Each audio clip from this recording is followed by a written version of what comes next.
Rojan Cruz at Dayan Medina suportahan kaya patok ang live selling. Sa isang panayam kasi ay buong loob na sinabi ni Rojo na sobrang dami niyang time para sa pamilya, lalo na kay Dayan kahit super busy siya.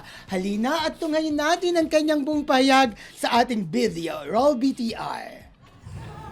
Sobrang dami namin time. Minsan nga sabay po kami nag-live sell. Pag nag-live sell si Dayan, nakasupport ako sa kanya. So pag ako nag-live sell, nandun lang si Dayan.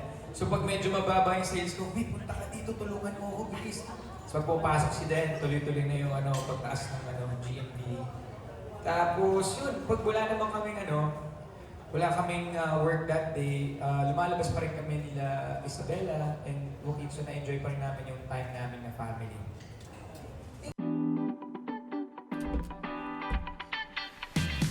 Okay, sa kabila ng pagiging busy ay napakarami pa raw time ni Rojan Cruz kay Dayan Medina at syempre sa kanilang mga anak. Yes, diba supportado niya yung live selling niya. Correct. Sino pa magsusuportan kundi ang mga mag-aasawa, diba? So nakakatawa din si Rojan, talagang all out din ang support ang pinapakita niya kay Dayan. At kumikita naman talagang bonggang-bongga rin si Dayan, di ba? Sabi nga niya, mas malaking kinikita ko sa live selling kaysa pag-artista. Kaya kung pansinin nyo, hindi na po napapanood sa mga pelikula o series si Dayan Medina. Mas focus siya sa live selling. At nagtatag na nga siya ng sarili niyang live commerce. Ito ngang DME Studios na alaling kanyang jowa si Rojo. Samantalang si Rojan ay patuloy pa rin po sa pagtanggap ng mga proyekto, Yes. mapa-TV, mapa-pelikula, mapa-singing engagement, di ba? At magkakaroon nga po siya ng bagong series si Rojo, di ba?